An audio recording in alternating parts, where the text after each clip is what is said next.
Friends, आज हम पढ़ेंगे वर्कशीट नंबर 36 इतिहास की। पढ़ लेते क्या है। यूरोप में राष्ट्रवाद का उदय, राज्य की दृश्य कल्पना। 18वीं एवं 19वीं शताब्दी में कलाकारों ने राष्ट्र को कुछ यूं चित्रित किया जैसे वो कोई व्यक्ति हो। राष्ट्रों को नारी भेष में प्रस्तुत किया गया। राष्ट्र को व्यक्ति का जामा पहनाते हुए जिस नारी का रूप चुना गया वह असल जीवन में कोई खास महिला नहीं थी। यानी 18वीं और 19वीं शताब्दी में क्या हुआ, जो कलाकार थे, क्योंकि यहाँ पर राष्ट्रवाद का टाइम चल रहा है तो कलाकार भी क्या कर रहे हैं, अपना कुछ चित्रित कर रहे हैं कि हम भी क्या करें, राष्ट्रवाद के लिए लोगों के मन में एक भावना लाए, यानी कुछ वो अपना ऐसा काम करें। तो उन्होंने क्या किया, एक नारी का चित्र बनाया और उसे क्या बनाया गया, एक रूपक बनाया गया कि ये हमारी आज़ादी का प्रतीक है। जो भी हम काम करना चाहते हैं सभी के लिए क्या, आज़ादी का जो प्रतीक है वो क्या बनाया गया, एक नारी को बनाया गया, एक महिला को बनाया गया। वो महिला कोई असल जीवन में कोई खास महिला नहीं थी, वो सिर्फ क्या था, एक विचार था कि एक महिला है जो हमारे लिए एक राष्ट्र का रूप है। जैसे हमारा इंडिया है उसमें क्या है, हमारे लिए भारत माता है, तो वैसे ही जो यूरोप है उसने भी जगह जगह पे महिला का रूप ही यूज किया गया। यहाँ तो यह तो राष्ट्र के अमूर्त विचार को ठोस रूप प्रदान करने का प्रयास यानी नारी को छवि राष्ट्र का रूपक बन गई। यानी क्या हुआ, नारी की छवि जो थी राष्ट्र का रूपक बन गई। फ्रांस में उसे लोकप्रिय नाम, ईसाई नाम मारियाना दिया गया, जिसने जन राष्ट्र के विचार को रेखांकित किया। यानी जो फ्रांस है वहां पर क्या बनाया गया, एक महिला, उसका नाम क्या रखा गया, मारियाना। उसकी मूर्ति बनाई गई और उसका किसका प्रतीक गया कि हमारा राष्ट्र है, यही हमारी आजादी का प्रतीक है, और नाम रखा गया मारियाना, जिसने जन राष्ट्र के विचार को रेखांकित किया। जन राष्ट्र यानी कि राष्ट्रवाद का जो विचार है उसको बताया गया।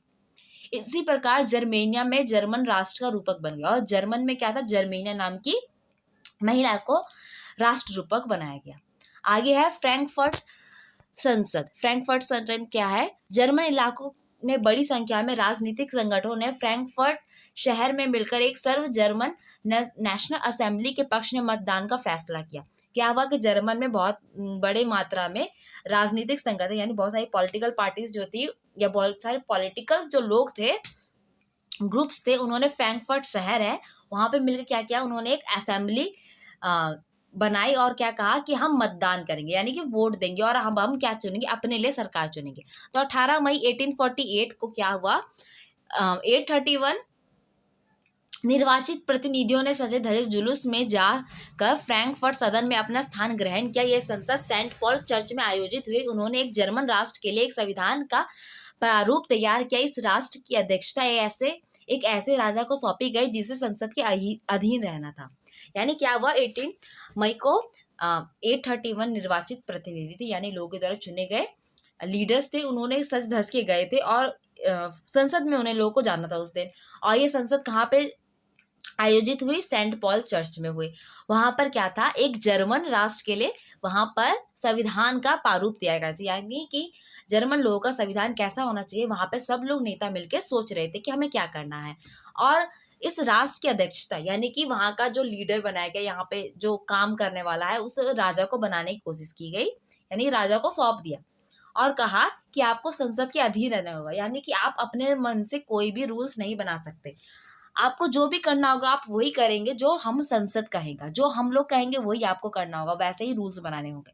जब प्रतिनिधियों ने प्रशा के राजा फेडरिक विल्हेम चतुर्थ को ताज पहनाने की पेशकश की तो उसने अस्वीकार कर उन राजाओं का साथ दिया जो निर्वाचित सभा के विरोधी थे। क्या हुआ कि जब प्रतिनिधि ने क्या किया, राजा फेडरिक विल्हेम थे, उनको कहा कि आप राजा बन जाइए लेकिन आपको संसद के अधीन ही रहना पड़ेगा। तो उस राजा ने क्या किया, उसने कहा कि मेरे को आपके साथ कुछ नहीं देना, ना ही मेरे को राजा बनना, कुछ भी नहीं करना। लेकिन उसने क्या किया, जाके उन राजाओं का साथ दिया जो कि निर्वाचित सभा के विरोधी थे, यानी जो पुराने रूढ़िवादी लोग थे उनके साथ वो जाके मिल गया। उसने कहा कि जो आपने जो निर्वाचित सभा बनाई है, लोगों से मिलकर जो सभा बनाने की आपने कोशिश की है, ये हम बिल्कुल स्वीकार नहीं करेंगे। जहां कुलीन वर्ग और सेना का विरोध बढ़ गया, इससे क्या हुआ, कुलीन वर्ग यानी कि जो ज्यादा पैसे वाले लोग हैं वो वाले, और जो सेना का विरोध था वो बढ़ गया, यानी संसद के में। और वही संसद का सामाजिक आधार कमजोर हो गया। और क्या हुआ, जो संसद है उसका सामाजिक आधार कमजोर हो गया, यानी कि उसकी जो पॉपुलैरिटी थी वो कम हो गई। संसद के मध्य वर्गों का प्रभाव अधिक था, जिसने मजदूरों और कारीगरों की मांग का विरोध किया, जिससे वे समर्थन खो बैठे। संसद में क्या था, मध्यम वर्ग वाले जो लोग थे वो ज्यादा थे। उन्होंने क्या कहा कि जो मजदूर लोग हैं और जो कारीगर है उनकी मांगों का विरोध किया, जिससे वे उनका समर्थन खो बैठे। अंत में सैनिकों को बुलाया गया और असेंबली भंग होने में मजबूर हो गई। और लास्ट में क्या हुआ, सैनिक को बुलाए गए और असेंबली क्या हो गई, भंग हो गई, यानी कि फिर वो खत्म हो गई। आगे देखते हैं, राष्ट्रवाद के उदय में महिलाओं का योगदान क्या क्या है। राजनीतिक संगठन का निर्माण किया, समाचार पत्रों का प्रकाशन किया, मताधिकार प्राप्त हेतु संघर्ष किया, यानी महिलाओं ने क्या क्या किया राष्ट्रवाद के लिए। और राजनीतिक बैठकों तथा प्रदर्शनों में हिस्सा लेना।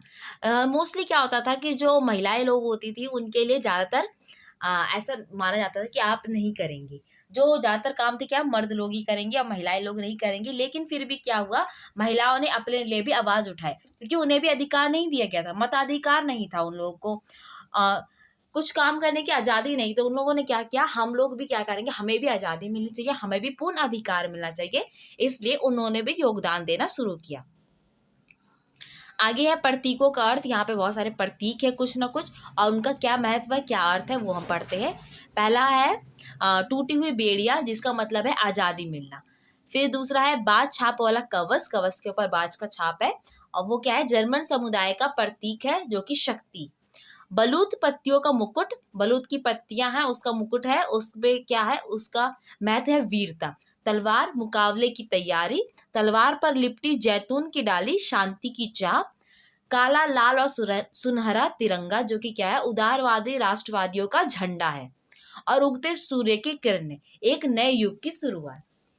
ये सब क्या है, कुछ चिन्ह है, और जो इसका कोई ना कोई मतलब होता है। जैसे हम लोग कोई भी ड्राइंग बनाते हैं या कोई भी झंडा होता है, जैसे हमारा अपना खुद इंडिया का झंडा था, वो क्या है, हम लोगों की एक पहचान है। वैसे यहाँ पर जब राष्ट्रवाद शुरू हुआ था तो सब लोगों ने कुछ ना कुछ चीज़ें बनाई, और उनके लिए क्या था, एक महत्व था कि इस चीज़ का ये मतलब है। जैसे हमने क्या पढ़ा कि जो एक महिला है, जो नारी है, वो क्या है, सबके लिए एक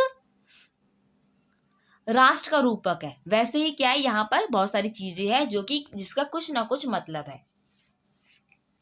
ठीक है, आगे हम देखते हैं क्या क्वेश्चन है। जो हमारे पहला क्वेश्चन है, राष्ट्रवाद के उदय में दृष्ट रूपक के योगदान पर चर्चा कीजिए। राष्ट्रवाद का जब उदय हुआ तब दृष्ट रूपक के जो योगदान है उसकी चर्चा कीजिए। तो उसका मैंने आंसर लिखा हुआ है।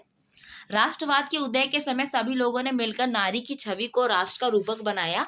फ्रांस से मारियाना लोकप्रिय ईसाई नाम, जिसने जन राष्ट्र के विचार को रेखांकित किया। इसी प्रकार जर्मेनिया जर्मन की राष्ट्र रूपक थी। ठीक है, आगे हम पढ़ते हैं। राष्ट्रवाद के उदय में महिलाओं के योगदान पर चर्चा कीजिए। जो राष्ट्रवाद हुआ उससे महिलाओं ने अपना क्या योगदान दिया, उसके बारे में हमें लिखना है। तो राष्ट्रवाद के उदय में महिलाओं का जो योगदान है, राजनीतिक संगठन का निर्माण किया उन्होंने, समाचार पत्रों में प्रकाशन किया, मताधिकार प्राप्ति हेतु संघर्ष किया, और राजनीतिक बैठकों तथा प्रदर्शनों में हिस्सा लिया। आगे पढ़ते हैं। फ्रैंकफर्ट संसद के महत्व पर प्रकाश डालिए। जो फ्रैंकफर्ट संसद हुई उसमें क्या है हुआ और उसका क्या महत्व था, उसके बारे में लिखिए। तो 18 मई 1848 को क्या हुआ, 831 निर्वाचित प्रतिनिधि सर धर्स कर जुलूस में जा रहे थे। संसद सेंट पॉल चर्च में आयोजित हुई, जिसमें जर्मन राष्ट्र के लिए संविधान का प्रारूप तैयार किया गया, और राष्ट्र की अध्यक्षता ऐसे राजा को सौंपी गई जो संसद के अधीन हो। ठीक है, आगे देखते हैं। आगे क्या कहता है क्वेश्चन, चौथा क्वेश्चन है, विभिन्न प्रतीक चिन्हों के महत्व को लिखिए। जो विभिन्न प्रतीक है उनके चिन्हों का क्या महत्व है उसके बारे में लिखिए।